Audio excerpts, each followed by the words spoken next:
तो नमस्कार दोस्तों, आज की इस वीडियो में हम बात करने जा रहे हैं डोंट कम होम नाम की इस एक तरह से सीरीज़ के बारे में, जो कि रिलीज़ हो चुकी है नेटफ्लिक्स के ओटीटी प्लेटफॉर्म पर और लोगों द्वारा इसे बड़ा पसंद किया जा रहा है। आईएमबी रेटिंग की बात की जाए तो इस पर आईएमबी की जो रेटिंग है 7.3 की है 10 में से, और 69% की जो देखी जाए रेड टमाटोज की रेटिंग है, जो कि बहुत ही बेहतरीन है। साथ ही साथ इसी के साथ इस सीरीज़ के बारे में पूरी जानकारी इस वीडियो में मैं आपको बताने वाला हूँ। इसके प्री प्रोडक्शन, रिलीजिंग, कास्टिंग के बारे में, तो वीडियो को लाइक कर दे और इसके बारे में अब हम जानना चालू करते हैं। डोंट कम होम थाई एक थाई नाटक और रहस्य टेलीविजन श्रृंखला है। यह श्रृंखला 31 अक्टूबर 2024 को नेटफ्लिक्स पर दुनिया भर में उपलब्ध हो गई। 1-2 वूटिदानाई इंटाराकासेट द्वारा निर्देशित। 3 गालना वारीनुच भिरोम भक्डी असवरी सिंडी बिशप पनिडा फाह के रूप में पिचपा फंथुमचिंदा प्लॉयपाफास फोंकेव सिवापोर्न मिन के रूप में तेरापत सजकुल युच्चाई के रूप में ताय के रूप में परित थिमथोंग पथित पिसितकुल दानाई के रूप में सहाचाई चुमरुम नटी के रूप में पोंगपिच प्रीच बोरिसुथिकुल वे यंग नटी के रूप में सविका कंजनामस वे एओन के रूप में नुत्तनन खुनवत वाट के रूप में एलिना मैरी चांग यंग वेरी के रूप में तान्याफोंग विचेसरी एओएफ के रूप में नट काओयुफुंग अधिकारी नुई के रूप में विथ्या पंसरिंगर्म विचाई के रूप में यंग विचाई के रूप में कुमरोन जिवाचट फाह की मां के रूप में प्ररावदी सिंगथोंग फुरी चैसुफा भूत के रूप में एपिसोड नहीं।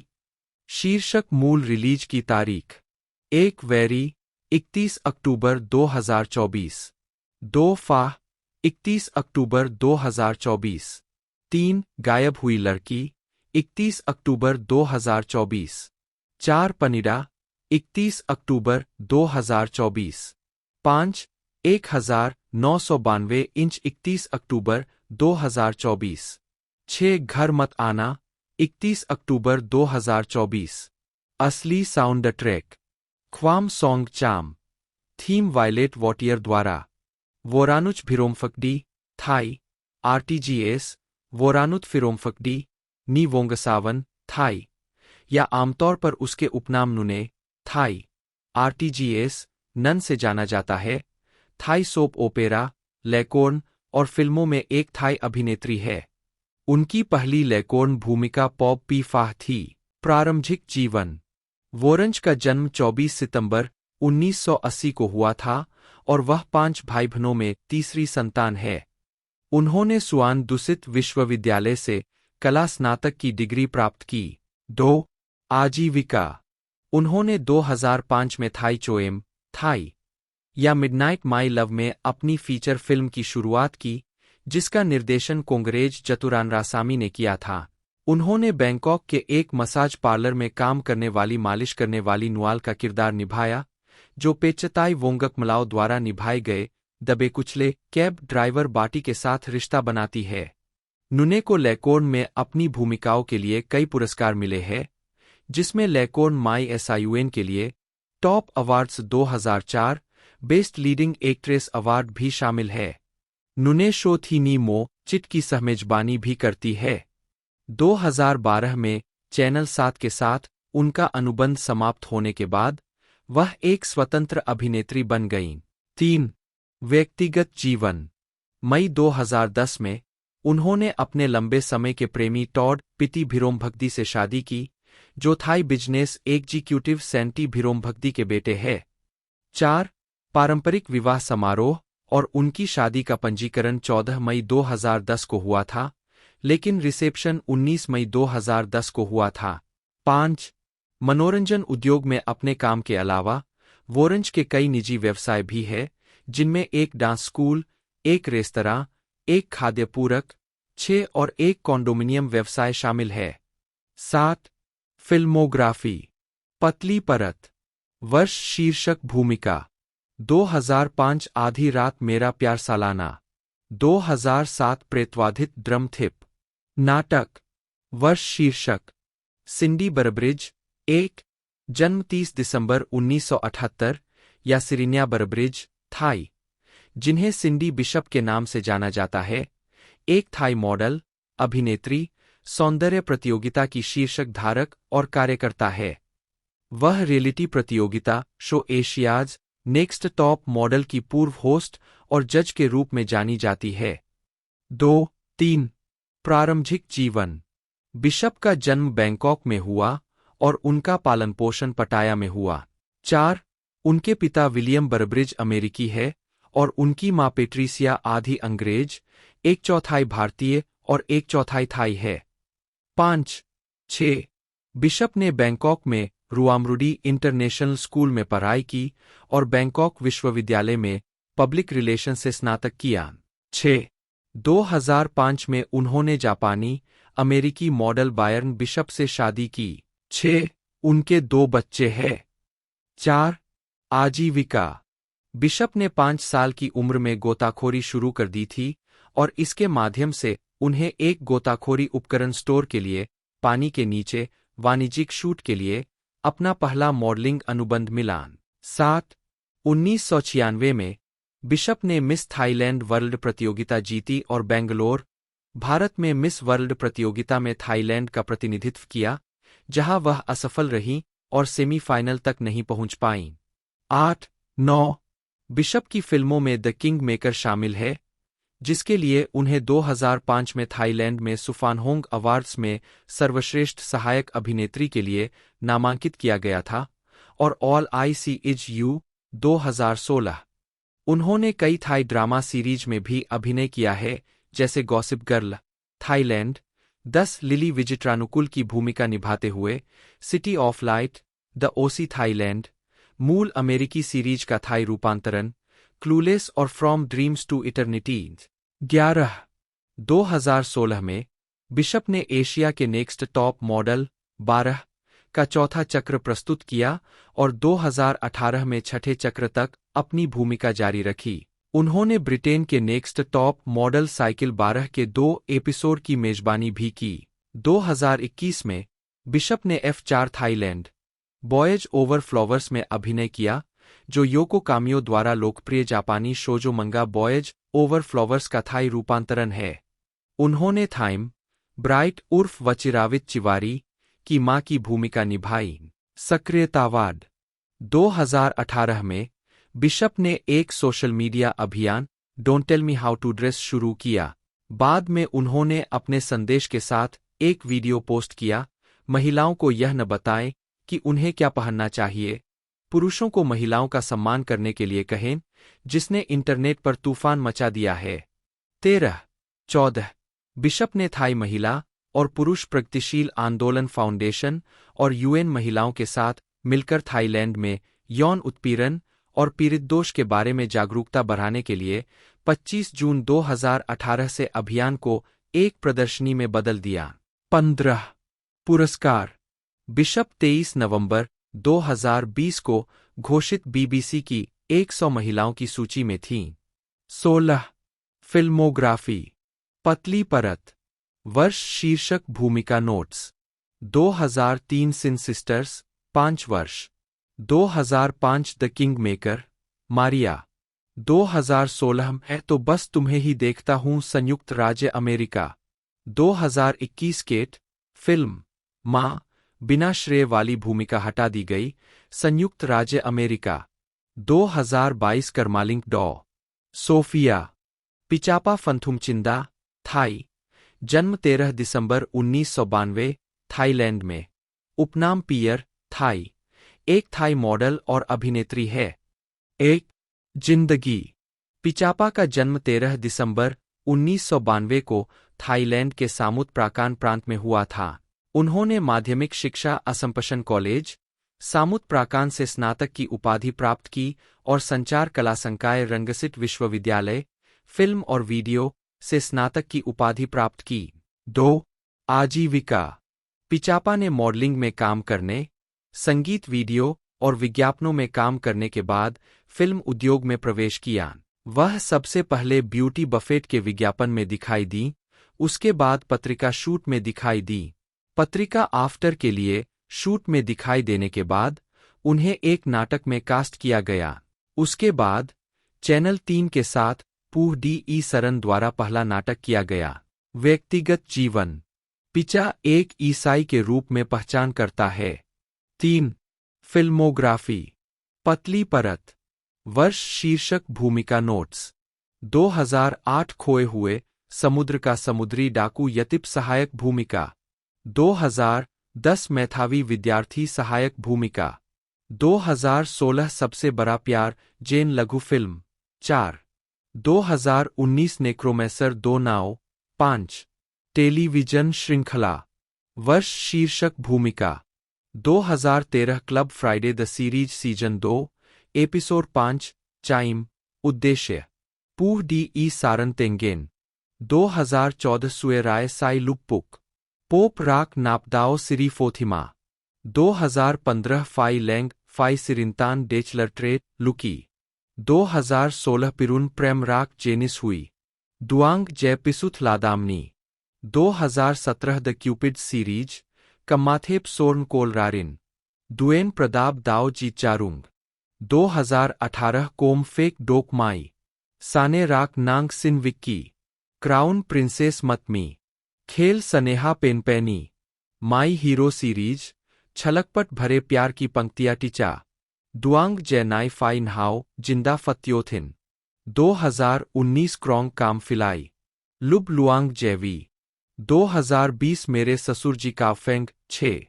पयाकोन सोर्न रुक रिनराडी 7। वत्सना राक फांसा खानथोंग 8। 2021 मिया जुमपेन यारदफा अक्करमोंत्री। क्या हम ठीक है? वेनिस। 2022 झरीला जुनून पिंपका 9। 2023 यू टच्ड माय हार्ट फिमराटा चांगवांग प्रवास। शैतान इनलॉ नेटाओ। हृदय ग्रहण अनुग्रह। 2024 अपराजय जंथरा। पहली रात का प्यार INK। घर मत आना फाह 10। TBA जय खांग जाओ।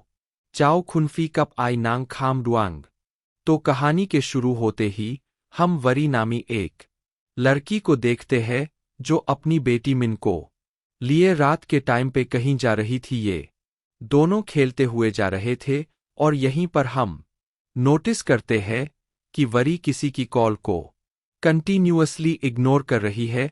अब वो अपनी बेटी मिन से कहती है, चलो एक न्यू गेम खेलते हैं, मैं दस्तक लूंगी और दस्त गिनने के बाद तुम छुप जाना और तब मैं तुम्हें ढूंढूंगी। वेरी ग दस्तक गिनते ही मन छुप गई और वरी पेट्रोल पंप तक पहुंच गई। उसे सफर लंबा करना था, इसलिए वो अपना टैंक फुल करवा रही थी और साफ सही था कि उसने मिन को जाल बाजी भी छुपाया है।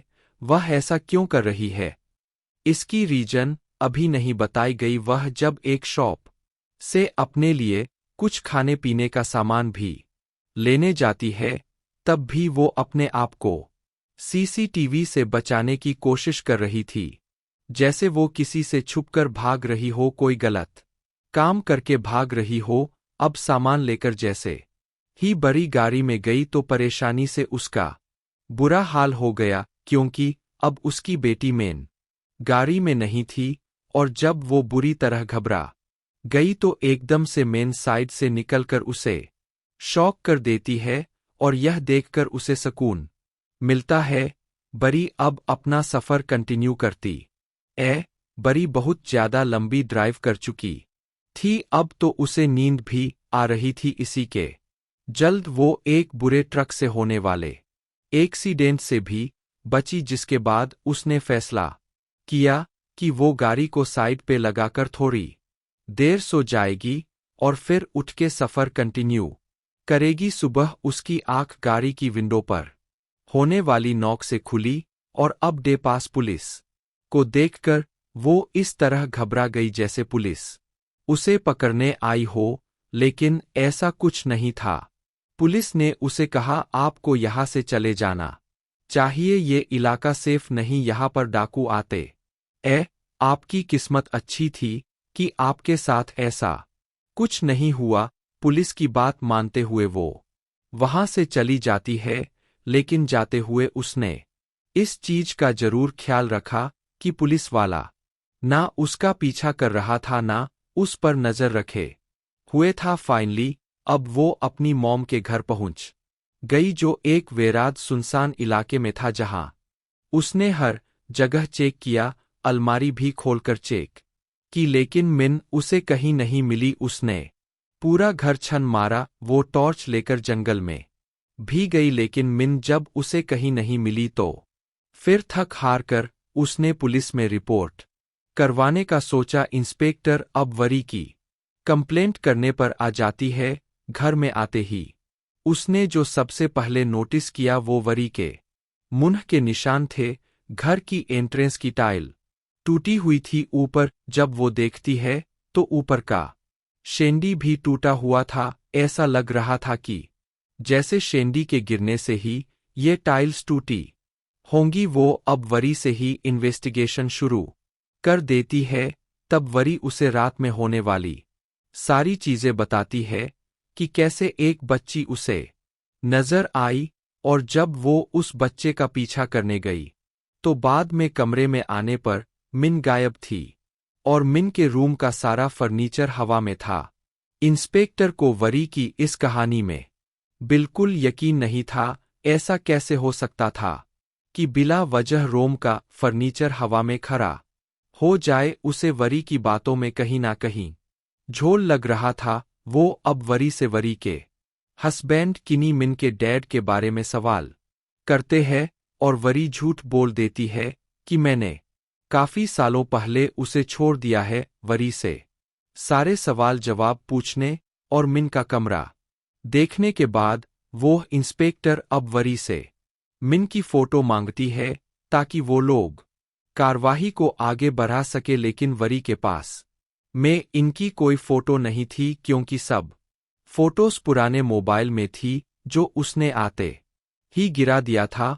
और हैरानी की बात यह थी कि वरी किसी वजह से सोशल मीडिया भी यूज नहीं करती थी। ऐसे में इनका फोटो वहां से भी नहीं मिलने ला था।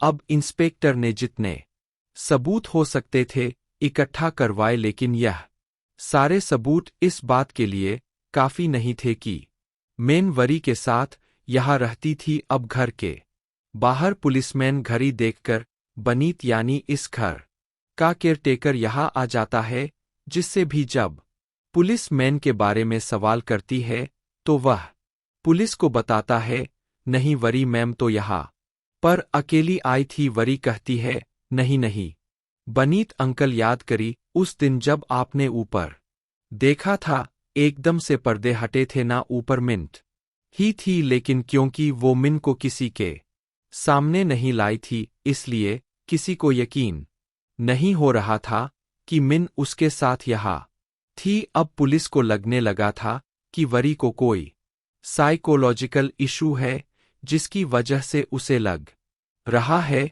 कि उसकी बेटी उसके साथ ही है। यहाँ तक कि पुलिस को तो यह भी शक होता है शायद वरी की कोई बेटी ना हो। अब इंस्पेक्टर को वनीत और वरी की बातों से पता चला था कि वरी काफी सालों बाद यहां आई थी। वो वरी से पूछती है, अच्छा तो बताए कि आप आई कहां से। इस टाइम वो झूठ नहीं बोलती और सच बता देती है कि वो पिछले ही हफ्ते बैंकॉक से आई है। वो किस रास्ते से आई, रास्ते में कहां कहां रुकी, वो सारी डिटेल्स इंस्पेक्टर को देती है कि किसी भी चीज की मदद से वह सिर्फ मिन को ढूंढना है।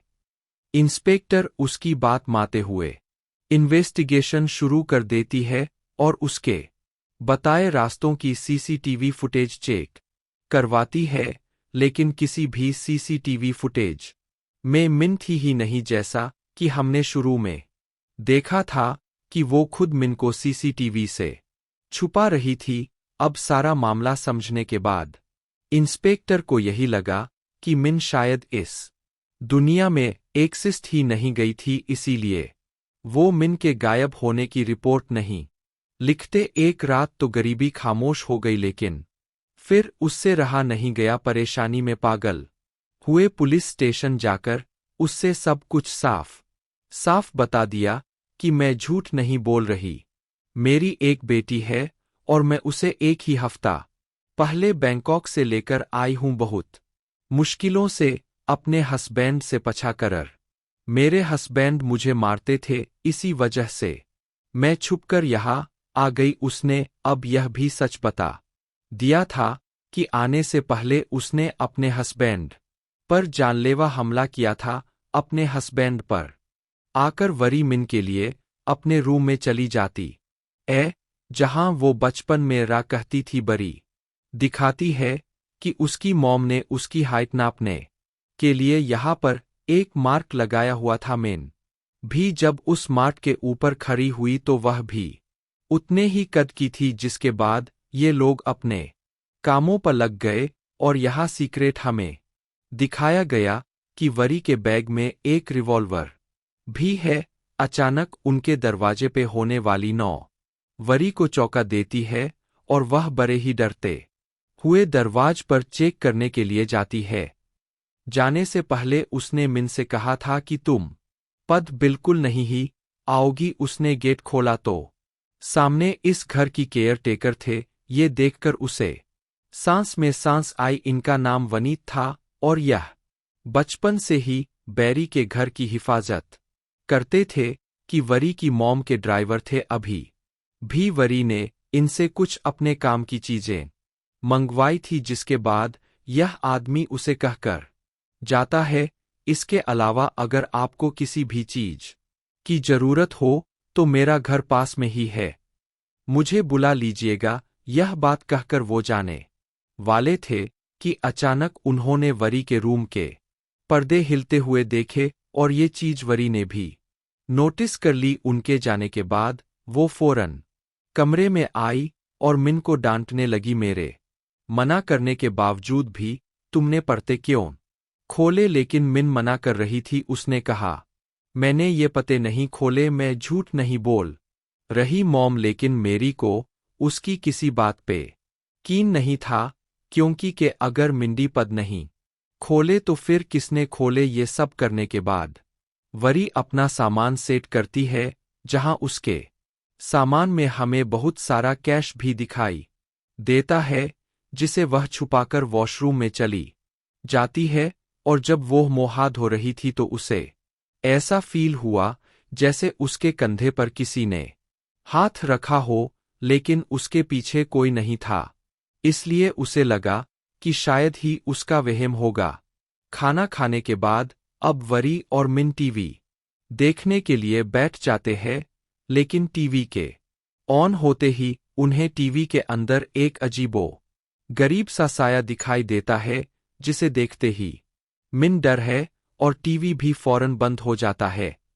मौसम भी अचानक ही खराब हो गया। बरी को भी अब हल्का सा डर लगा था, लेकिन वो मिन को ये सब शो नहीं कर सकती थी, इसीलिए वो मिड को लिए सोने चली जाती है। रूम में जाने से पहले इन्हें वहां पर एक लॉक कमरा दिखाई देता है, जिसके बारे में विन जब वरी से पूछती है कि इसके अंदर क्या है, तो वरी जवाब में कहती है, इसके बारे में तो मुझे भी कुछ नहीं पता, क्योंकि आज तक मैं इस कमरे में गई ही नहीं। खैर, अब अगला दिन हो जाता है। वरी और मिन जब खाना खा रहे थे तो एकदम से दोबारा उनके घर की लाइट फ्लिकर होने लगी, और इसी टाइम पर मिन को वरी के पीछे एक बहुत ही खतरनाक त दिखाई दिया, जिसे देखकर वो चिल्ला द वरी को लगा कि शायद मिन अंधेरे से डर रही है, और फिर उसे याद आया कि उसके घर पर तो जनरेटर भी है। वो मिन को लिए जनरेटर ऑन करने के लिए चली गई, जहां जाने पर उसने देखा कि वो जनरेटर बहुत बड़ा था। यह जनरेटर तो किसी मिलक को पिछली सप्लाई करने वाला लगता था। इतने सालों बाद भी एक बटन चलाने पर यह जनरेटर ऑन हो जाता है और घर में लाइट वापस आ जाती है। अब रात बहुत अच्छे से गुजरेलीस बाउट कर मिन और वरी खेलने लग जाते हैं। वो लोग छुपने वाली गेम खेल रहे थे। वरी बेड के नीचे छुप जाती है और मिन को उसे ढूंढना था। जिस रूम में वरी छुपी हुई थी, उसी रूम में मिन भी आई लेकिन बेड के नीचे चेक किए बगैर वो चली गई। ऐसे में वरी उसे सरप्राइज देने के लिए बेड के नीचे से निकलकर उसके पीछे गई तो उसने देखा कि मिन खेलना छोड़कर ड्राइंग करने चली गई है। मिन ने इस टाइम मास्क पहना था, ये उसके पास कहाँ से आया था? बरी ने सोचा ही नहीं, अभी वो मिन को देख रही थी कि एकदम से मिन ने ही आकर उसे पकड़ लिया और वरी होश में आई। उसने देखा कि मिन तो उसके पास खड़ी थी सामने चेयर पे जो मिन बैठी थी। आखिर वो कौन थी? क्या उसका वहम था? वो मास्क पहनी हुई मिन क्या सच में ही कोई आत्मा उनके इस घर में रहती थी? वरी इन चीजों को अपने सर पर सवार नहीं करती, लेकिन रात में इनके साथ दोबारा ऐसा ही खतरनाक वाक़ होता है। मिन को एक खौफनाक दिखने वाली बहुत्र आती है, जिससे मिन इतना ज्यादा चुकी थी कि अब वो इस घर में रहना भी नहीं चाहती थी। वो सोल या जो कुछ भी इस घर में था वो ज्यादा मिन को ही तंग कर रहा था। परी भी उसे देखकर परेशान हो गई, क्योंकि मिन हर हाल में यह घर छोड़ना चाहती थी। बड़ी मुश्किल से वरी मिन को समझाकर सुलाते हैं, देखो अब हम आपके डैड के घर नहीं जा सकते, वो घर हमारा नहीं रहा, हमारे पास सिर्फ एक ही घर है और हमें इसी में रहना होगा। अब जब सुबह हुई तो दोबारा हम वरी को मिन के साथ खेलते हुए देखते हैं और इस टाइम पर वरी को दोबारा मास्क पहनी हुई वही छोटी लड़की दिखाई देती है।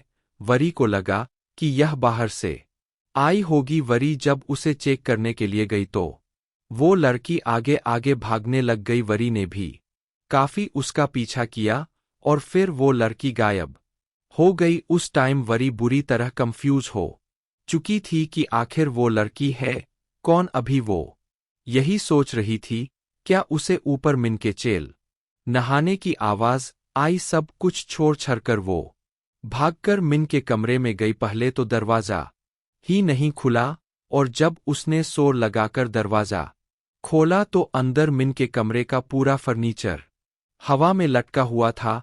वरी भी बुरी तरह घबरा गई। उसे मिन कमरे में कहीं नजर नहीं आई, क्योंकि मिन तो उस भूत से डरते हुए अलमारी में जा छुपी थी। यह बात अभी वरी को नहीं पता थी। एकदम से अलमारी के दर से भी बंद हो जाते हैं और कमरे का सारा सामान हराम से नीचे गिर जाता है। फरीद जोर जोर से मिन मिन कहकर चलाती है, लेकिन मिन कहीं नहीं थी। यहाँ केसी और टाइमलाइन से आकर गिरा है। इन सभी चीजों को लेकर बर की मॉम अब बहुत ज्यादा एक्साइटेड हो चुकी थी। उसे जल्द से जल्द आप टाइम ट्रेवल को पॉसिबल बनाना था, लेकिन अभी भी इस मशीन में बहुत सारी कमियां थी जो उसे पूरी करनी थी। अब फरी की मम जिसे ही केहेर तो आकर देखा कि उसकी फैमिली का मूड बहुत ज्यादा खराब था, क्योंकि आज वो अपनी फैमिली का सारा ट्रिप स्पॉइल कर गई थी। ऐसे में उसके हस्बैंड भी उस पर चिल्ला देते हैं कि आखिर करते क्या रहती हो, फैमिली की जिम्मेदारियां हैं तुम पर। वरी है तुम्हारे पास, और गुस्से में वो भी कह देती है मेरे पास टाइम नहीं है वरी को पालने। और यह बात वरी सुन चुकी थी और वरी इस बात से अंदर तक टूट गई। अपनी इस बात का खमसा भुगतने के लिए अगले दिन वरी की मॉम ने वरी के साथ दोबारा ट्रिप प्लान किया, लेकिन रास्ते में भी उसका सारा ध्यान अपने टाइम मशीन वाले एक्सपेरिमेंट पर था। एक मैतोवा इसी चीज को लेकर उसके हस्बैंड के दरमियान में बहस हो गई। बहस इतनी बढ़ गई कि गुस्से में बरी की मॉम ने खुद स्टीयरिंग बल पकड़कर गाड़ी साइड पर लगाई और गाड़ी से उतर गई। बरी पीछे से कहती रह गई मॉम मत जाए वहां पर, लेकिन बरी की मॉम ने एक सुनी और एकदम से पीछे से एक ट्रक ने आकर बई और उसके ट्रेड की कार को हिट कर दिया। वो दोनों मारे गए। यानी यहाँ पर एक सबसे बड़ा ट्विस्ट ये रिवील होता है कि मूवी की जिस मेन कैरेक्टर वरी को हम देख रहे थे वो तो आज से कई साल पहले इन्हीं 1991 में ही मारी गई थी।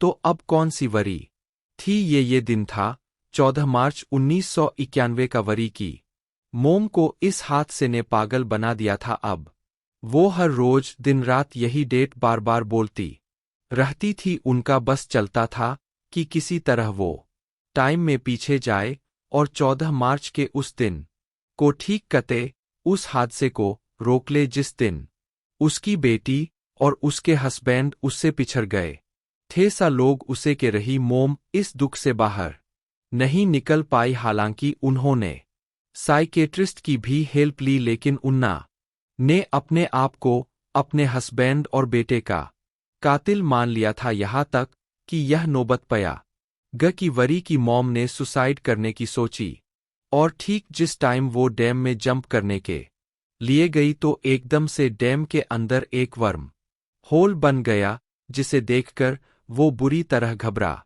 गई और उनका सैंडल उस वर्म होल के अंदर गिर गया, जो उसी को मिला एक दूसरी टाइमलाइन में 1991 में 14 मार्च से पहले, जब पहली मर्तबा उनकी टाइम मशीन के ऊपर ये फर्म होल बना था और हमने देखा था कि उसके पास एक सैंडल आकर गिराए जिस दिन उसे लगा था कि अब उसकी टाइम मशीन काम कर जाएगी, लेकिन फिर उसने टाइम मशीन पे काम करना छोड़ दिया था। इस टाइम वरी की मॉम को बस सारी बातें याद आ जाती उसे याद आ जाता है कि यही सैनल उसे मिला था कुछ अरसा पहले। गलिन उसकी टाइम मशीन वर्क कर रही थी, उसे एक नई होप मिली टाइम मशीन में पीछे जाकर सब कुछ ठीक करने की। फिर क्या था, उसने जी जान लगाकर टाइम मशीन में पीछे जाने की कोशिशें शुरू कर दी और अपनी टाइम मशीन पे वर्क करना शुरू किया। बहुत दिनों की मेहनत और बहुत कोशिशों के बाद था कि उसने टाइम मशीन बना ली, जिसे जैसे ही वो 14 मार्च 1991 में लेकर जाने की कोशिश कहती है तो मशीन एक मर्तबा फिर रुक जाती है और उसकी सारी उम्मीदें टूट जाती है। वो पागल ही हो गई, इस काम को सह नहीं पा रही थी। गुस्सा, एक्सशन, सब कुछ उसने इस मशीन के ऊपर ही उतार दिया।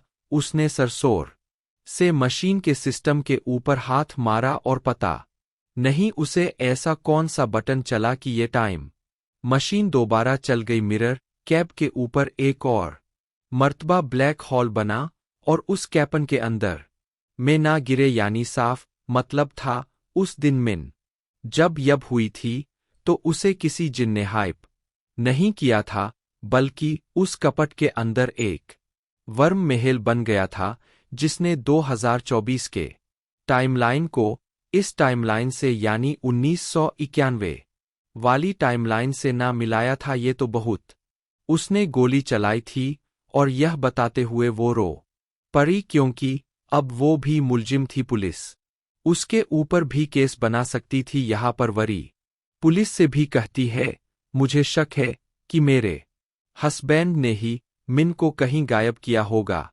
वो बहुत पावरफुल है, वो जर्नल है। पुलिस वालों को इंसिस्ट करने पर बरी अब अपने हस्बैंड को कॉल मिलाती है और गुस्से में उसे डांटने लग जाती है कि मैं जानती हूं तुमने ही मिन को किडनैप करवाया है। अगर तुम्हें पता है मेरी बेटी के बारे में तो मुझे बता दो। लेकिन जवाब में उसका हस्बैंड कहता है, पागल तो नहीं हो गई, मैं तो यह भी नहीं जानती कि तुम भाग कर गई कहां पर। मैं मन को कहां से किडनैप करवाऊंगी और क्या हुआ? मेरी बेटी को ऐसे बेहेस-पासी देखने पर इंस्पेक्टर ने वरी के हाथ से फोन ले लिया और खुद वरी के हस्बैंड से बात करने लगी। उसको सारा मामला बताया कि कैसे वरी गायब हुई है। इंस्पेक्टर उसके डैड से कुछ फोटोज मंगवाते हैं मिन की, और अब फाइनली रिपोर्ट फाइल होकर मिन को ढूंढने की कार्यवाही शुरू हो जाती है। वरी के अंकल वनी पुलिस इंस्पेक्टर बहुत सारी पुलिस फोर्स और गांव वालों के साथ वरी खू जंगल के अंदर जाते लेकिन घंटों की छानबीन करने के बावजूद उन्हें मिन महातही मिलती। खाकर इंस्पेक्टर वरी को लेकर वापस आने लगते हैं। अब बारिश में हो रही थी। इंस्पेक्टर का बारिश में बेना बिल्कुल भी सेफ नहीं था, इसलिए वो लोग वरी के घर पे आ गए।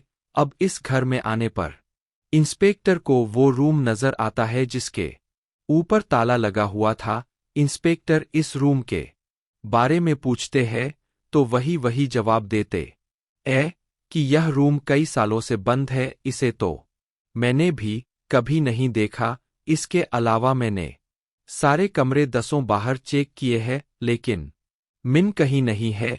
पुलिस इंस्पेक्टर उसकी बातों पे ज्यादा ध्यान ना देते हुए इस कमरे के ताले को तोड़ती है, क्योंकि इसकी चाबी उनके पास नहीं थी। इसको खोलते ही पुलिस इंस्पेक्टर तो क्या बीबी हैरान परेशान रह गई। ये दरवाजा एक सीक्रेट बेसमेंट तक जाता था। ये लोग दबे पाव उस बेसमेंट के अंदर जाने लगते हैं।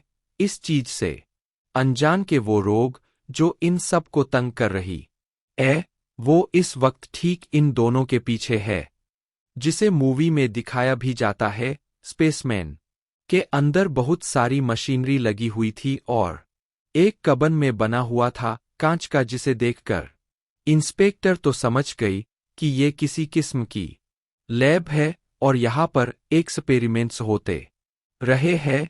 लेकिन वरी सच में इन चीजों के बारे में नहीं जानती थी। मिरर की कैमन के ठीक ऊपर ब्लैक कलर का गोल सर्कल बना हुआ था, जैसे किसी चीज के जलने की वजह से ये बना हो, लेकिन शॉर्ट सर्किट की वजह से इतना प्रॉपर गोल सर्कल बनना पॉसिबल नहीं था। ये लोग जब चेक करते हैं तो इसी बेसमेंट के ठीक ऊपर वाले रूम में फ्लोर पर भी ऐसा ही सर्कल था, और इससे ऊपर जो रूम था फरी का, वहां के फ्लोर पे भी सेम ऐसा ही ब्लैक सर्कल था, और ऊपर वाले होल के ऊपर वही आई मारी थी जिसके अंदर से मिन गायब हुई थी। इन चीजों को देख और सुनकर तो फोरेंसिक वाले भी बहुत हैरान थे। खैर, बहुत सी कोशिशों के बावजूद भी इन लोगों को मिन कहीं नहीं मिलती, और नाचार इंस्पेक्टर को वरी को यह कहना बताए कि उन्हें मिन कहीं नहीं मिली, और ना ही मिन के मिलने की उन्हें कोई उम्मीद है। उदास परेशान री उन्हें कुछ भी ना कह सकी और अपने घर रुक गई। इंस्पेक्टर वगैरह सब चले गए और रात भी हो गई। वो जैसे ही अपने बिस्तर पर सोने के लिए ले थी तो उसे फेल हुआ, जैसे कोई उसके घर में घुस आया कि मिन भी तो हो सकती थी या कोई, और वो डर कर इंस्पेक्टर को कॉल कर देती है कि कोई उसके घर में घुस आया है, और फिर अपने हाथ में गन लिए आहिस्ता आहिस्ता चेक करने के लिए जाते हैं। गरीब आकर वरी देखा कि एक छोटी बच्ची जो मी लग रही है, वो 1 से 20 तक लेकर गिनती गिन रही है। वो जैसे ही इस बच्ची के पास जाती है तो वो बच्ची भागकर मिन के कमरे में चली जाती है, जहां जाकर वरी ने देखा कि सारा सामान पहले की तरह ही हवा में लटका हुआ है, और यह देखकर वो बहुत ज्यादा डर गई। वो लड़की अलमारी में जा घुसी थी उसे देखने के लिए।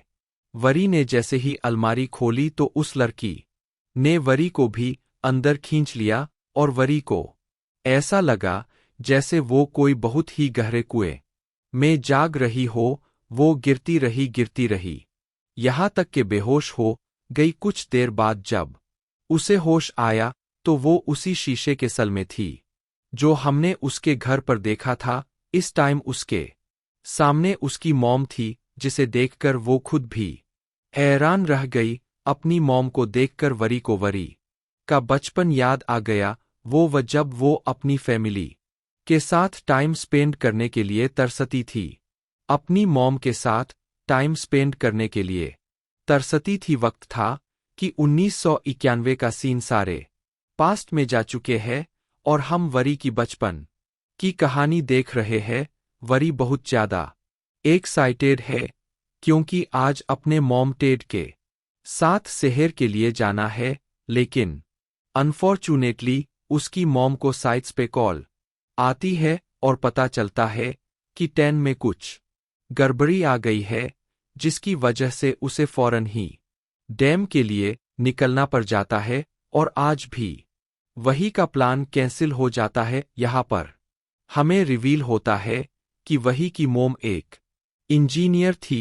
इन लोगों की बातों से यहाँ हमें पता चलता है कि ये लोग यहाँ पर जो कुछ भी बता रही थी या कर रहे थे उसमें पिछली 35 बार से ये लोग नाकाम हो चुके हैं। लेकिन इस मर्तबा उन्हें उम्मीद है कि उनकी बनाई जी से काम कर जाएंगी। आज 36वां बार बहुत सारी उम्मीद लेकर इन्होंने दोबारा से वो मशीन ऑन की और मशीन ऑन करते ही इन्हें कुछ चेंज देखने को मिला। जमीन जोर से हिली और इनके बनाए कंटेनर के ऊपर एक ब्लैक होल बन गया, बादलों का एक ब्लैक सर्कल जिसके अंदर से बिजलियां भी चमक रही थी और उसके अंदर कहीं से एक सैंडल भी आकर गिरा, जिस चीज से हमें पता चला कि असल में जरी की मॉम टाइम मशीन बना रही है और यह सैंडल लिया था वो अब वरी की निगरानी के लिए वनी टंकल को भेज देती है। जबकि यहाँ पर वनी को अजीब घुटन होने लगी थी। उसे किसी भी हाल में या तो अपनी बेटी को ढूंढना था या अपने घर वापस जाना था। उसे कुछ समझ नहीं आ रही थी अपने आप को यहाँ से छुड़ाने के लिए। उसके जेहन में एक आइडिया आता है। वो यहाँ घुटने का ड्रामा करते हैं और वनीत कल उसे चेक करने के लिए उसका कैब खोल देते हैं। इतने में ही वो वनीत कल को धक्का देते हुए वहां से भाग जाती है। वह अब सिर चढ़ते हुए बेसमेंट के उस दफसे तक आ जाती है जिसे हमेशा नॉक रखा जाता था। वहीं से उसे मिन गिनती करते हुए भी सुनाई थी। उसने मिन को आवाज लगाई इससे पहले कि मिन उसे देख ली थी। यहाँ पर बल की मोह माकर उसे यहाँ से ले जाती है और इतने में पीछे से वनीत अंकल भी गर को पकड़ने में कामयाब हो गए थे। अब सीन यही से कट होकर हमें 202 फर की दोपहरा टाइमलाइन दिखाई जाती है। पुलिस फौरन से सभी लोग बुरी तरह मरी को ढूंढने की इन्वेस्टिगेशन कर रही है। ये मिस्टीरियस ख कैसे लोगों को निकल रहा है किसी को समझ नहीं आ रही। किसको थोड़ी रीड करते करते इंस्पेक्टर को इसी घर से जुड़ा एक पुराना केस मिलता है। ये केस 1991 में फाइल किया गया था। इंस्पेक्टर इस फाइल को पढ़ना शुरू कर देते हैं।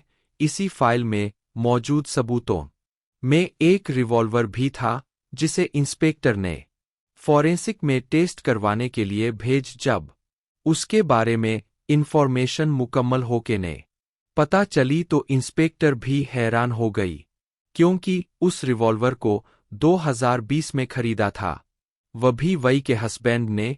तो ऐसा कैसे हो सकता था कि यह 1991 के सबूतों में हो। इन्हीं सारे सबूतों में इन्हें एक ऐसा पेज भी मिला जिसके ऊपर एक फ़ोन नंबर लिखा हुआ था। और यह तो और भी ज्यादा चौंका देने वाली बात थी, क्योंकि 1991 में फसवाही नहीं करते थे।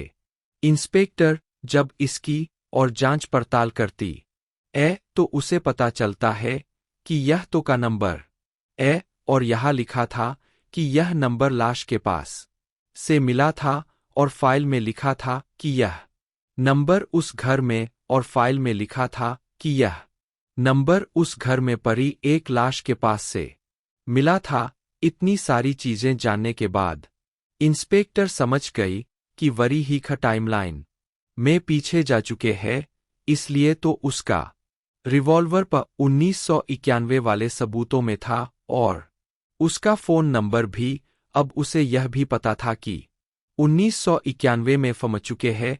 ये जानकर वो और भी ज्यादा टेंशन में आ जाती है और किसी तरह 1991 में फरी को बचाने की कोशिश में लग जाते हैं। ऐसा वो कैसे करेगी ये भी उसे मालूम नहीं था। सीन गट होकर अब हमें 1991 टाइमलाइन का सीन दिखाया जाता है, जहां पर बरी की मॉम ने वनेट अंकल को सख्त इंस्ट्रक्शन दी थी कि लड़की किसी तरह इस कैपन से बाहर ना निकले। वो भी उसकी निगरानी में बैठे थे, बद बोर हो रहे थे तो उन्होंने रेडियो चला लिया। न्यूज़कास्टर ने आज की डेट बताते हुए अपना प्रोग्राम शुरू किया। डेट थी 24 नवंबर 1991। यह सुनकर भी बुरी तरह झोंक गई। उसने वनीत अंकल से कहा, कौन सा सन है ये? 1991 जवाब में वनीत अंकल लिखा। तो इसमें इतना हैरान होने वाली क्या बात है? 1991 ही है, उसके लिए तो हैरान होने वाली बात नहीं थी, लेकिन वरी के लिए थी, जो यह बात समझ गई थी कि वो टाइमलाइन में पीछे आ चुकी। ज्यादा वरी जैसी ही दिख रही थी वरी की मॉम को। यह लगने लगा कि वरीना सही तो ये बच्ची ही सही उसके आखिरी दिनों का सहारा। इस बच्ची यानी मिन को उठाकर वो बेडरूम मिले। मिन सोती रही और जब उसे जागई तो उसे ये महसूस ही नहीं हुआ कि वो कहीं और आ गई है, क्योंकि घर तो ये बिल्कुल पहले जैसा ही था। अब उसने पूरे घर में अपनी मॉम को इन्हीं वरी को ढूंढना शुरू किया, लेकिन वरी कहीं नहीं मिल रही थी। असली शोर से वरी को आवाज देती, लेकिन वरी के ना मिलने पर वो रोने लगी। यहाँ देखने को मिलता है कि वरी की मॉम उसे चुप करवाती है, उसे प्यार करते हैं, ऐसे जैसे उन्होंने वरी को भी नहीं करवाया था। अब वो अपनी पुरानी गलतियां नहीं दोहराना चाहती थी, वो उसे इग्नोर बिल्कुल नहीं करने वाली थी। यहाँ पर हमें वनीत को भी दिखाया जाता है, यानी वही आदमी जिसे हमने कहानी की शुरू में वरी के साथ भी देखा है। ये वरी की मॉम की ड्राइवर थे। वनीत वरी की मॉम से पूछता भी है, ये बच्ची कौन है? तो वो झूठ कह देती है कि ये इनोर की रिश्तेदार है मेरी, और मैंने इसे अडॉप्ट खेल लिया है। उसके साथ साथ शॉपिंग करती है, बाफ में जाती है, सैर करवाती है, और हर वो का जो एक मॉम अपने बेटे के साथ कहती है वो करती है। सब कुछ बिल्कुल ठीक चल रहा था। मैन भी यहाँ खुश रहने लगी थी और अपनी मॉम को भी बोल गई थी, लेकिन कहीं ना कहीं अभी भी फरी की मॉम के दिल में अपनी बेटी और अपने हस्बैंड का ख्याल था, जिसके लिए दोबारा वो अपनी टाइम मशीन स्टार्ट करने का सोचती है। उसे उम्मीद थी कि इस मर्तबा तो वो जरूर उस दिन में 4 मार्च 1991 में चली जाएगी, जब उसकी फैमिली उससे बिछ रही थी। टाइम मशीन में डेट सेट करने के बाद एक लीवर दबाकर टाइम मशीन को ऑन कर देते हैं और सीन कट होकर हमें प्रेजेंट टाइम लाइन दिखाई जाती है, 2024, जहां पर वरी को मिन मास्क पहनी दिखाई दे रही है। ये सच में मिन ही है जो असल में वरी की मोम के साथ छुपन छुपाई खेल रही थी। मास्क पहनकर मिन के साथ खेलते हुए वरी की मॉम तो अपनी लैब में आ गई, लेकिन मिन उस ढूंढने और छुपने के चक्रों में एक और मर्तबा अपनी प्रेजेंट टाइम लाइन में आ गई और आकर दोबारा से अलमारी में चली गई, जिसके पीछे उसे देखते हुए वरी भी उसके कमरे में आई थी। तब सारा सा हवा में लटका हुआ था। उसने देखा था कि मिन अलमारी में गई थी उसे चेक करने के लिए।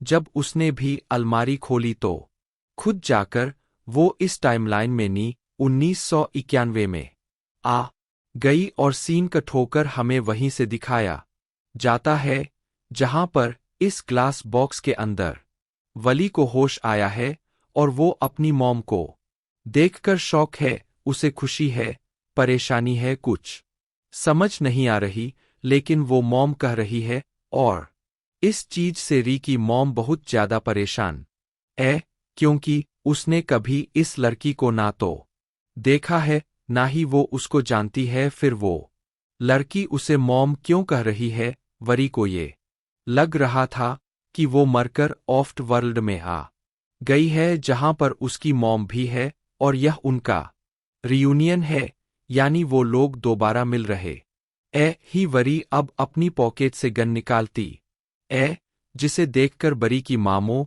और भी सदा परेशान हो जाती है और उसे गन नीचे रखने के लिए कहते हैं, जबकि सेन का टोकर हमें प्रेजेंट टाइम में यानी 2024 में दिखाया जाता है कि अब पुलिस इंस्पेक्टर भी वरी के घर आ चुके थे, जिन्हें घर आने पर अब तो वरी भी नहीं मिले। इन्होंने पूरा घर छान मारा, जंगल देख लिया, हर जगह देख ली, वरी कहीं नहीं थी। घर की तलाशी लेने पर इन्हें बहुत सारा कैश और पिस्टल मिले, जो यह साबित कर रहे थे कि वरी यहां से कहीं भागी नहीं, बल्कि गायब भी हुई है। अगर वो भागती तो पैसे और चीजें लेकर ही भागती ना। सीन कट्ठा होक दोबारा हम देखते हैं कि 1991 में वरी की मॉम वरी से उसकी गन लेकर उसे उसी कांच के मिरर में कैद करके वहां से चली जाती जबकि वरी चिल्लाती रह जाती है, मॉम मेरी बात सुनी। मेरे पास आई सीन्स दोबारा प्रेजेंट टाइमलाइन में शिफ्ट होते हैं, जहां पर इंस्पेक्टर बरी को ढूंढने के लिए इन्वेस्टिगेशन शुरू कर चुकी है। घर की डीप तरह से तलाशी में जा रही है, जहां पर इन लोगों को वेरी की फैमिली की पर ही मॉम और डैड की पिक्चर्स मिली है। इंस्पेक्टर अंकल वनीत को बुलाते हैं इन सारी चीजों के बारे में सवालात पूछने के लिए। अंकल पुनीत पता देते हैं कि तस्वीर में जो लड़की है वो वरी की मॉम है। इंस्पेक्टर पूछते हैं, वरी की मॉम क्या काम करती थी? तब पुनीत अंकल बताते हैं कि वह प्रोफेसर थी और पास गए हाइड्रोलिक डैम की इंजीनियर भी थी। वो वनीत से पूछती है कि घर घर में लैब क्यों बनाई गई है। लैब के बारे में तो पुनीत को भी कुछ नहीं पता था। हाँ, बस वो इतना जानता था कि आज से 30 साल पहले बरी की मम्मी यहां से ये सब कुछ छोड़कर जा चुकी थी। कई दिन इसी इन्वेस्टिगेशन में गुजर जाते हैं और 1991 वाली टाइमलाइन में भी कई दिन गुजर जाते वरी इसी तरह भूखी प्यासी रहती है और एक दिन वरी की मम उसके लिए खाना ले ही आते डरते हुए खाना उसकी कैफिन में रखने के बाद वो उससे पूछते हैं, अच्छा बताओ कौन हो तुम और यहाँ क्यों आई हो? क्या मकसद है तुम्हारा? कैसे आई हो यहाँ पर? ही बताते हैं, मैं इसी घर में रहती हूँ, पता नहीं कैसे मैं अपनी बेटी को ढूंढ रही थी। वो अलमारी में जाकर छुपी थी। मैंने अलमारी खोली और पता नहीं कैसे वह यहाँ आ गई। अब ये जानकर कि फरीन मन को ढूंढने के लिए यहाँ आई है, वरी की मॉम ने दोबारा वरी का केबिन बंद किया और ऊपर आ गए, क्योंकि अब वो मिन को खाना नहीं चाहते थे। उसने मिन को अपनी बेटी मान ये सारी बात समझते ही अब वो वरीद अंकल को सारा मामला समझाने लगती है।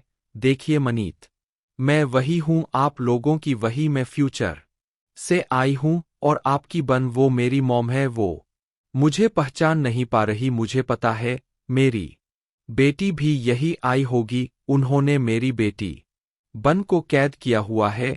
उसकी सारी बातें सुनने के बाद अनीत अंकल कहते हैं, चुप भी रो की लड़की, ये देखो ये है हमारी परी जो आज से कई महीनों पहले ही मर चुकी है। अब इसी टाइमलाइन के अंदर यानी 1991 के अंदर हम मिन को देखते हैं, जो वरी की मॉम के साथ खाना खा रही थी कि तभी उसे वरी की मॉम के पीछे वो खौफनाक भूत दिखाई दिया। वही भूत जो उसे प्रेजेंट टाइमलाइन में भी दिखाई देता था और तंग करता था। उसे देखकर वो चिल्लाने लगी और सीनकट होकर हमें प्रेजेंट का सीन दिखाया गया। यहाँ पर अब इन्वेस्टिगेशन के लिए वरी के हस्बैंड खुद आ चुके हैं, जो कि एक जर्नल भी है।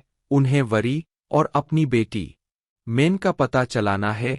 इसकी सारी डिटेल्स लेने के बाद ये लड़का उनसे पूछता है कि 1991 में वहां जिसकी लाश बनी थी वो लड़की कौन थी। पुलिस इंस्पेक्टर बताते हैं कि यह बात तो आज तक मिस्ट्री ही है। ये सारी बातें सुनने के बाद अब वरी के हस्बैंड वरी जे खैर चले जाते हैं इन्वेस्टिगेशन करने के लिए और दोबारा से हमें 1991 वाले टाइमलाइन में वरी को दिखाया जाता है। उसे किसी तरह बाहर निकलना था, अपनी मॉम से मिलना था, उन्हें सारी बातें बतानी थी, लेकिन यह वनीता गर्ल कुछ करने ही नहीं दे रहे थे उसकी बातों से। पकपक से अब वो तंग आ ये सारी बातों का यकीन दिलाने के लिए वो बार बार बोल बोल के अपनी बातें समझाने की कोशिश करती है, लेकिन वनीत दल के बकबक से तक आ जाते हैं और उसका कैपन लॉक करते हुए बेसमेंट से बाहर आकर पहरा देने लगते हैं। और इस टाइम पर ही फे को गुस्सा आ जाता है। अपने इस गुस्से में इस डन भी वो जैसे पागल हो जाते हैं और अपने कैपन का गाज ही तोड़ डालती है। इस चीज का अंदाजा जैसे ही वनीत अंकल को हुआ, वो भी फौरन उसे पकड़ने के लिए बेसमेंट के अंदर आए, उसी की गन लिए हुए। लेकिन इससे पहले कि वो ये गन चला देते, वरी एकदम से उनके ऊपर ही हमला कर देती है और उन्हें नीचे गिराकर जमीन पर पड़ा हुआ कांच उनकी आंख में चुपा देती है, यानी आंख में स्टैब कर देती है, जिससे उनकी आंख पूरी तरह फट गई।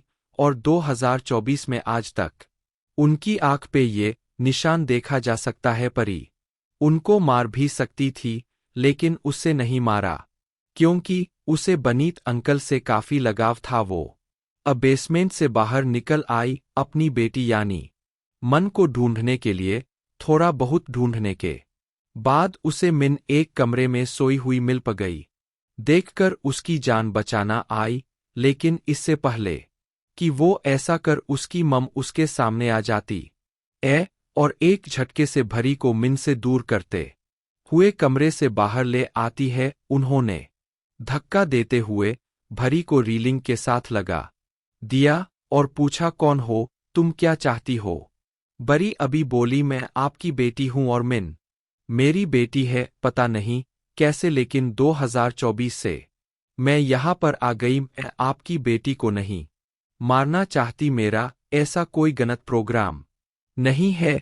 बी की मम ये सब समझ भी सकती थी। टाइम मशीन तो उसने खुद पटाई थी, लेकिन उसे यह डर लग रहा था कि कहीं ये वरी मिन को ले ना जा, उसकी बेटी उसे छीन ना ले। इसलिए वो उसकी बातें सुनती और उसे ट्रेनिंग से धक्का दे देते हैं। उसका सर पहले शेंट से टकराता है और नीचे गिरने के बाद शयर आकर उसके मुंह में गिर जाता है, जिससे उसकी मौत हो जाती है और उसका चेहरा भी जल जाता है। ऐसे में कोई भी उसे देखकर पहचान नहीं पाया कि यह फरी ही है। यहाँ 2024 के टाइमलाइन में चाय इंस्पेक्टर इस सारे केस के ऊपर रिसर्च कर रहे थे। उन्हें भी बरी खा जला हुआ चेहरा नजर आ रहा था, इसलिए वो नहीं कि ये वरी ही है।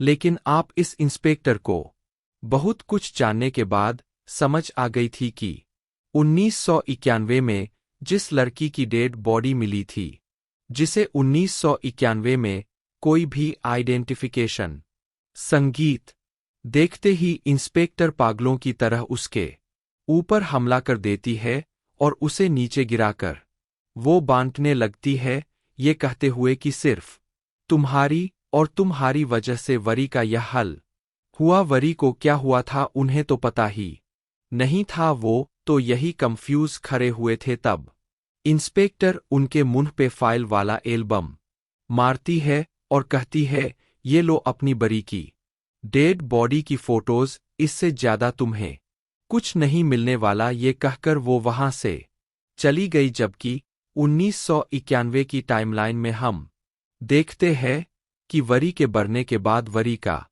फॉरेंसिक करने के लिए पूरी टीम आ चुकी थी। यह हादसा इतना अजीब था कि इसकी वजह से मिन के ऊपर भी काफी असर पड़ा था। बरी की मां मिन को लेकर हॉस्पिटल गई तो डॉक्टर्स ने बताया कि मिन की जान चल गई है और इसके बाद से वरी की मॉम ने मिन का नाम मिन छोड़कर वरी रख दिया, जिसके बाद वह इस छोटी वरी यानी मिन को यहां से लेकर के घर छोड़कर चली गई और फरी की सोल इसी घर में भटकती रही, जिस सोल को इस मूवी में बार बार दिखाया जा रहा था वो और किसी की नहीं थी बल्कि फरी की ही थी, जो अपनी बेटी के लिए यहाँ इस घर में थी। इसीलिए वो मिन को ज्यादा नजर आती थी। काफी अरसा गुजरा और मिन भी बरी हो गई, जिसकी शक्ल अब हूबहू वरी जैसी दिखती थी। और फिर कहीं जाकर वरी की मॉम को यकीन हुआ कि उस दिन टाइम मशीन के अंदर जो लड़की आई थी वो और कोई नहीं, यही मेन, यही वरी थी। और ऐसा कैसे हो सकता था कि एक वरी टाइम मशीन में बथी, वो मर भी गई और एक वरी अब उनके पास भी है। इसी कंफ्यूजन में फंस कर ये प्रोफेसर यानी फरी की मां मर जाती है, जिनके मरने के बाद मी इनी बरी बिल्कुल अकेली हो गई और उसने फिर शादी कर ली। और जब जब उसकी बेटी हुई तो उसने उसका नाम मिन रखा। काफी अरसा तक उनकी लाइफ काफी अच्छी रही, लेकिन आहिस्ता आहिस्ता उनकी लाइफ भी अजीब होने लगी। लाइफ में हजारों मसले आ गए। उसका हस्बैंड जो कि एक जर्नल था, वो उस पर रोप जोया करता था, उसे मारता था, कहीं जाने नहीं देता था। अरे सबसे तंग आकर एक दिन वही ने अपने ही हस्बैंड की गन उठाई और उसके ऊपर हमला करके इस घर से भाग आई। लेकिन कहानी में ट्विस्ट ये निकला कि जो हमला उसने अपने हस्बैंड पे किया था, उसका असर उसके हस्बैंड पर नहीं हुआ था, बल्कि गोली जाकर साथ मानी में थी, जिसके अंदर पहले से ही मिन थी। लेकिन मिन भी बच गई थी, जिसके बाद वो मिन को लेकर अपने इस घर में नहीं आई, यानी अपने मॉम के घर। और फिर यह सब शुरू हो गया जो हमें दिखाया गया। साफ मतलब है कि यह सब एक लूप में चल रहा है, यह कभी खत्म नहीं होगा। बार बार ही मिन यहाँ इस घर में आएगी, बार बार ही वो पुरानी टाइमलाइन में जाएगी, मरेगी और दूसरी मिन बरी होकर यहाँ आएगी, और यह सब ऐसे ही चलता रहेगा। और बस इसी को दिखाते हुए ये कहानी यहाँ खत्म हो चाहती है। जॉय 1990, सॉन्ग टोन 1991, कबुआन कर्न अजर्न कोई 1991, पोब फी था लेंग क्लिंग नगाब नगाब 1991, तानोंग राहम सतारन लोक 1991, पुनमीबिया 1991, बन पी सिंह 1991, केहेंग 1991, सूक सरन फी पोब 1991, ची बब्ब फी 1991, पोब थालू डेक 1991, रोंग रियन कुम जब पोब 1992, पूक फी माजी पोब 1992, सुन्या जय माय नाक प्राखा नोंग 1992, मी नाक जेफी पोब 1992, केम केम लाइव कोर चुम 1992, सयोंग कोयस 1992, एखाय 1992, रंग रुक पाया बाद 1992, ए माई था यासी जा 1992, जाकू रुक कोर नोंग है कोंगलोक 1992, कुआन ओए 1993, कोंग रोई 501 रिमडेंग 501 वर्ष 1993, कुहू कुहा 1993, फीमी माई 3 1993, सोब 5 पी 5 दिन 1993, सती माई टर्म सतांग 1993, तहर्न केर्न बानचुम 1993, विंग नातुंग कुम लेंग 2 बॉन सेंतांग महासजुंग 2 होम टैग्स 1993, क्वाम रुक कोंग खुनचुई 2 पन्या चोन कोन कालिंग 2 1993, टेर कोंग राव कोंग काओ रुअर कोंग क्राय 1993, सूद वार्न वेओ ताओ रेर्क 1993, मोंग प्लेंग लुम नाम फोंग 1993, ड्रैकुला कुप पोब 1993, पयामीबिया 1993, जोराखे फी सिंह 1993, सयोंग किन्स 1993, चा वैप ए पिंग 1993, पा लोक प्लेंग लुकथुंग 1993, बैन फी Pop part 11, the revenge of Pop part 11, यिब बनाम ग्रैंडमा थोंगकुम 1994, फी माई क्लुआ सब पारे 1994, काचुए माहिंग सा 1994, इसाओ ऊक सरम सोक 3 वर्ष 1994, मा टर्म फन वुनताताई 1994। बैन फी पोप भाग 13, द रिवेंज ऑफ पोप भाग 13 और 13, 1994। कौन डार्क डाइव 1995। कौन ग्रोई 501 तुंग जय जातकताए माई तकताओ 501, 1995। मुएर फी 1995। पी सार्ड हैंग क्वाम रुक 1997। Killer tattoo 2001। ओंगबक मय थाई योद्धा 2003। साई लोरफाह पटाया maniac 2003। The bodyguard 2004। Midnight my love चर्म 2005। द होली मैन लुआंग फीथेंग 2005 कैमियो। Dumber heroes 2005 cameo. टॉमेम गुंग द प्रोटेक्टर 2005। यम यासोथॉन हेलो यासोथॉन 2005। घोस्ट वैरायटी चालुई 4 पी चालुई 2005। चाई लाई खतरनाक फूल 2006। क्रासू वेलेंटाइन वेलेंटाइन का भूत 2006। द बॉडीगार्ड से फिल्म क्लिप में। नोंग टेंग नकलेंग पुकाओ तोंग 2006 कैमियो। The bodyguard 2 2007। टेंग नोंग खोन महाहे 2007। The odd couple 2007। कोनबाई द मूवी 2007। मम डेव हुआ लीम हुआ लैम 2008। ओंग बक 2 2008 कैमियो। ओंग बक 3 2010। पन्या रायनू 2011। The kick 2011। The outrage 2011। सब खुकुलोक 2012। पन्या रेनू 2 2012। टॉमेमगुंग 2 द प्रोटेक्टर 2 2013। Love slave 2014। अरमा 2016। ईसान love story 2017। The last heroes 2018।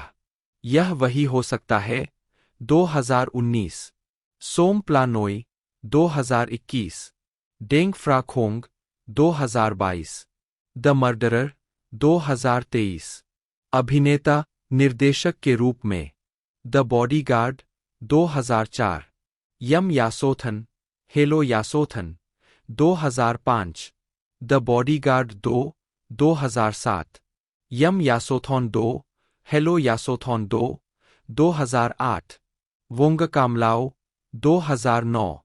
पेच्चताई वोंगक मलाओ थाई आरटीजीएस फेथी वोंग खामलाओ आईपीए pt.tjw.km.lw। जन्म 24 जून 1965। एक थाई हास्य अभिनेता और फिल्म निर्देशक है।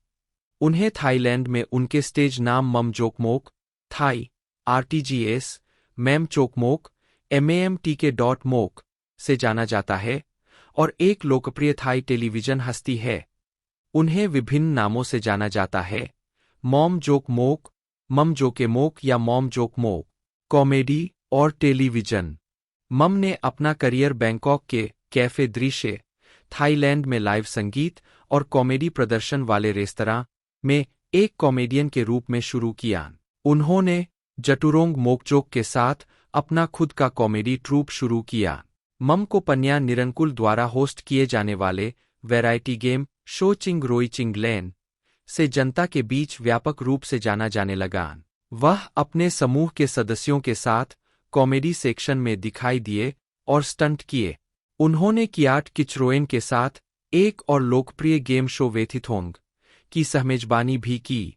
उनका अपना टीवी शो भी है जिसका नाम मम शो है, जो हर शनिवार रात को प्रसारित होता है। फिल्म भूमिकाएं। मम को संभवतः जॉर्ज अंग्रेजी में या डर्टी बॉल्स के रूप में उनकी फिल्म भूमिका के लिए जाना जाता है, जो कि ईसान भाषा के शब्द बुक हमलारे का अनुवाद है, जो कि ओंगबक मय थाई वॉरियर में कॉमिक रिलीफ चरित्र है, जो एक लोकप्रिय एक्शन फिल्म है जिसमें टोनी जा मुख्य भूमिका में है। मम ने ओंगबक के बाद टॉमेमगुंग में हास्य रिलीफ की भूमिका दोहराई। ओंगबक की तरह एक ठग की भूमिका निभाने के बजाय वह सिडनी के एक पुलिस इंस्पेक्टर है। टॉमेमगुंग में ज्यादातर कॉमेडी मम के अंग्रेजी बोलने पर थी, जो उनकी तीसरी भाषा है, इसान लाओ और थाई के बाद। समापन क्रेडिट पर एक गैग रील में उन्हें अपनी कई पंक्तियों के साथ संघर्ष करते हुए दिखाया गया है। उनकी पहली मुख्य भूमिका 2001 की किलर टैटू में थी, जो निर्देशक यूथलर्ट सिप्पापक की पहली फिल्म थी। यह एक अनारी हिटमैन के समूह की कहानी थी। उनके किरदार का नाम डॉग बैड बॉम्ब था। ओंगबक की सफलता के बाद मम अपनी खुद की फिल्म द बॉडीगार्ड लिखने, निर्देशन करने और उसमें अभिनय करने में सक्षम हुए। यह एक वायरफू एक्शन कॉमेडी है जिसमें उन्होंने एक बॉडीगार्ड की भूमिका निभाई है जिसे उस अरबती की हत्या के बाद नौकरी से निकाल दिया जाता है जिसकी वह रक्षा कर रहा है। मार्शल आर्ट एक्शन को पन्ना ऋतिक राय ने कोरियोग्राफ किया था और ओंगबक के टोनी जा ने सुपरमार्केट में एक लड़ाकू के रूप में एक छोटी सी भूमिका निभाई थी। सबसे प्रसिद्ध दृश्यों में से एक वह है जब मम का किरदार बैंकॉक के भीड़ भरे विजय स्मारक सार्वजनिक चौक पर नग्न होकर दौड़ता है, जो सार्वजनिक परिवहन के लिए एक प्रमुख जंक्शन है। फिल्म की डीवीडी पर मेकिंग ऑफ डॉक्यूमेंट्री में मम ने कहा कि यह दृश्य उनके द्वारा अब तक किए गए सबसे शर्मनाक कामों में से एक था। मम ने 2005 की यम यासोथॉन, हेलो यासोथॉन लिखी, निर्देशित की और उसमें अभिनय किया, जिसमें उन्होंने 1967 में ग्रामीण पूर्वोत्तर थाईलैंड में सेट एक संगीत में रोमांटिक कॉमेडी के लिए नाइट क्लब कॉमेडियन के रूप में अपनी जड़ों की ओर वापसी की। यह 1960 और 70 के दशक की थाई संगीत में कॉमेडी, विशेष रूप से मित्र चैबांचा और पेचरा चावराट की फिल्मों के लिए एक श्रद्धांजलि थी। संवाद पूरी तरह से इसान लाओ बोली में था और बैंकॉक में स्क्रीनिंग के लिए थाई उपशीर्षक थे ताकि केंद्रीय थाई इसे अधिक आसानी से समझ सके। थाईलैंड राष्ट्रीय फिल्म पुरस्कारों में यम यासोथॉन को मम की सहकलाकार जेनेट खेव के लिए सर्वश्रेष्ठ अभिनेत्री का नामांकन मिला। मम ने नाटकीय अभिनय में भी अपनी प्रतिभा दिखाई है। 2005 में उन्होंने मिडनाइट माई लव चेरम में अभिनय किया, जिसमें उन्होंने एक अकेले टैक्सी ड्राइवर की भूमिका निभाई जिसका एक मसाज पार्लर की लड़की के साथ रिश्ता है। चेरम को 10वें बुसान अंतर्राष्ट्रीय फिल्म महोत्सव और अन्य समारोहों में प्रदर्शित किया गया था। मम को 2005 के थाईलैंड राष्ट्रीय फिल्म पुरस्कारों में सर्वश्रेष्ठ अभिनेता के लिए नामांकित किया गया था। उनकी सहकलाकार वोरंट वोंगसावन को सर्वश्रेष्ठ अभिनेत्री के लिए नामांकित किया गया था। उन्हें अक्सर छोटी भूमिकाओं में भी देखा जाता है, जिसमें 2005 की hit Thai comedy the holy man, Luang Phee Teng शामिल है। साथ ही डंबर हीरोज में एक बिना श्रेय वाली भूमिका भी शामिल है, जिसके बारे में उनका कहना है कि उन्होंने यह भूमिका बियर के एक केस के लिए की थी। मां ने एक लघु आत्मकथा लिखी है, the untold story, ISBN 974-91944691।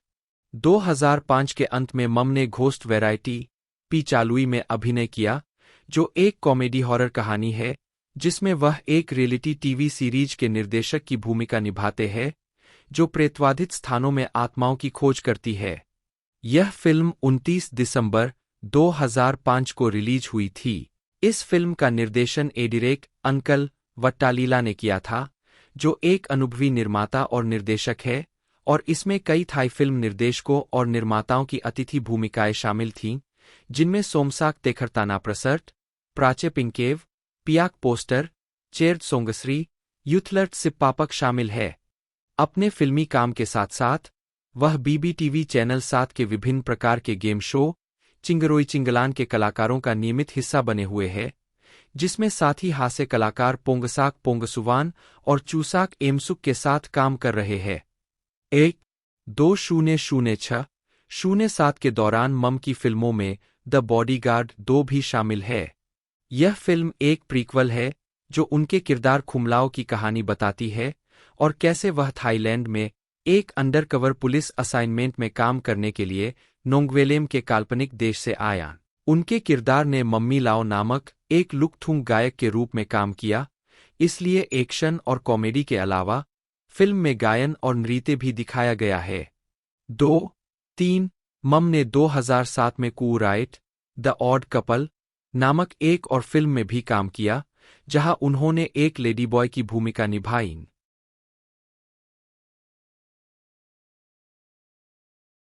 Film में हास्य अभिनेता पेचताई की भूमिका में बदलाव किया गया है, जो एक टैक्सी चालक का गंभीर, नाटकीय चित्रण करते हैं, जो एक युवती, वोरानट, जो अपनी पहली फीचर फिल्म भूमिका में है, के साथ संबंध विकसित करता है, जो एक मसाज पार्लर में काम करती है। फिल्म में स्वप्न दृश्य है, जिनमें पात्रों को ऐसे दृश्यों में दिखाया गया है, जो संभवतः 1960 या 70 के दशक की किसी क्लासिक थाई मेलोड्रामा फिल्म से लिए गए होंगे, तथा डब साउंड ट्रैक के साथ, जो उस युग में फिल्म निर्माण का एक सामान्य तरीका था। कथानक: सोमबत बैंकॉक में टैक्सी ड्राइवर है। वह अकेला है और अपने पसंदीदा एएम रेडियो स्टेशन पर मेलोड्रामेटिक सोप ओपेरा और पुराने समय के थाई पॉप गाथा गीतों के जरिए ही संगति की तलाश करता है। वह किराए को लेकर बहुत ज्यादा चुस्त है, और जो यात्री उसे ले भी लेते हैं, वे हमेशा गोल्डन ओल्डीज रेडियो शो के बारे में शिकायत करते हैं, जिसे वह सुन रहा होता है। उन कुछ सहकर्मियों के लिए जो वास्तव में उसे नोटिस करते हैं, वह मनोरंजन का स्रोत है, एक लुराइट जिसके पास मोबाइल फोन भी नहीं है। वह एक ऐसी दिनचर्या का पालन करता है, जिसमें वह रात में टैक्सी चलाता है और दिन में अपने छोटे से अपार्टमेंट में सोता है। वह हर दिन एक ही फूड स्टॉल पर खाता है और एक ही तरह का खाना ऑर्डर करता है। कभी कभी वह किसी बॉलरूम में जाता है, जहां बड़े बैंड का संगीत बजता है और डांस होता है, लेकिन वह हमेशा अकेले बैठता है और कोक पीता है। वह अपने रेडियो स्टेशन को पत्र भी लिखता है, उम्मीद करता है कि एक रात वह अपने पत्र को हवा में पहेगा। काम पर शाम के समय वह अपनी टैक्सी को मसाज पार्लर के बाहर कतार में खड़ा कर देता है। एक रात वह 4 मालिश करने वाली को उठाता है, जब वे काम से लौट रही होती है। उनमें से 3 उसे पुराने रेडियो स्टेशन को सुनने के लिए चिढ़ाती है, लेकिन चौथी, नुआल चुपचाप बैठी रहती है, जो सोमबत का ध्यान आकर्षित करती है। अगली रात नुआल फिर से सोमबत के साथ सवारी करती है। वह एक नियमित यात्री बन जाती है और दोनों के बीच दोस्ती शुरू हो जाती है। घरेलू, मध्यम आयु वर्ग के सोमबत को लगता है कि वह और सुंदर, युवा नुआल वास्तव में बहुत हद तक एक जैसे है। रेडियो स्टेशन को लिखे अपने एक पत्र में, वह रिश्ते के बारे में लिखता है और बताता है कि वह लोगों को उनके गंतव्य तक ले जाता है, लेकिन वह खुद कभी कहीं नहीं पहुंच पाता। और नुआल अपनी नौकरी में पुरुषों को उनके गंतव्य तक ले जाती है, लेकिन कभी भी उस जगह नहीं पहुंच पाती जहां उसे जाना होता है। वह वहीं फंसी हुई है, ग्रामीण प्रांतों में अपने परिवार को पैसे भेजने के लिए काम कर रही है। नुआल को उसके दलाल द्वारा एक गैंगस्टर की रखेल बनने के लिए मजबूर किया जा रहा है, लेकिन सोमबत उसकी वफादार दोस्त बनी हुई है और हर रात उसे घर पहुंचाना जारी रखती है। कहानी तब एक अजीब मोड़ लेती है जब सोमबत को पुलिस पूछताछ के लिए पकड़ लेती है और वह नुआल से मिलने के लिए अपनी नियुक्ति के समय से चूक जाता है। सोमबत का एक काला अतीत है जिसके बारे में उसने कभी नहीं बताया, और वह नुआल से दूर होता जाता है, जो उसे गैंगस्टर के करीब ले जाता है। गालना सोमबत के रूप में पेचताई वोंग कामलाओ, वोरानुत वोंगसावान नुआल के रूप में। त्योहार और पुरस्कार। यह फिल्म कई फिल्म समारोहों में प्रदर्शित हो चुकी है, जिनमें 2005 बुसान अंतर्राष्ट्रीय फिल्म समारोह, बैंकॉक विश्व फिल्म समारोह और 2006 ड्यूविल एशियाई फिल्म समारोह, जहां इसने आलोचक पुरस्कार जीता, शिकागो अंतर्राष्ट्रीय फिल्म समारोह और 2006 कार्लोवी वेरी अंतर्राष्ट्रीय फिल्म समारोह शामिल है। इसे थाईलैंड नेशनल फिल्म अवार्ड्स के लिए कई श्रेणियों में नामांकित किया गया, लेकिन जीत नहीं पाई, जिसमें सर्वश्रेष्ठ अभिनेता, सर्वश्रेष्ठ अभिनेत्री, सर्वश्रेष्ठ निर्देशक, सर्वश्रेष्ठ पटकथा और सर्वश्रेष्ठ फिल्म शामिल है। हालांकि इसने बैंकॉक क्रिटिक्स असेंबली से पुरस्कार जीते, जिसमें सर्वश्रेष्ठ निर्देशक, सर्वश्रेष्ठ अभिनेत्री और सर्वश्रेष्ठ पटकथा डियर डाकंडा के साथ बराबरी शामिल है। तो दोस्तों सेक्शनों की बात की जाए तो सेक्शन 1 इसका देखने को मिला है और एपिसोडों की बात की जाए तो 6 एपिसोड टोटल हमें देखने को मिल चुके हैं, जिनकी रनिंग लेंथ की बात की जाए तो 40 से 50 मिनट के बीच में है। और 31 अक्टूबर 2024 से लेकर इसे अभी तक रिलीज़ किया जा रहा है। तकरीबन 5 एपिसोड इसके रिलीज़ कर दिए गए हैं। 31 अक्टूबर 2024 को इसे रिलीज़ कर दिया गया था। और दोस्तों आप इसे इंडिया के अंदर हिंदी में भी देख सकते हो। बाकी दोस्तों यदि वीडियो अच्छी लगे तो वीडियो को लाइक कीजिएगा। आज की इस वीडियो में इतना ही, मिलते हैं अगले वीडियो में।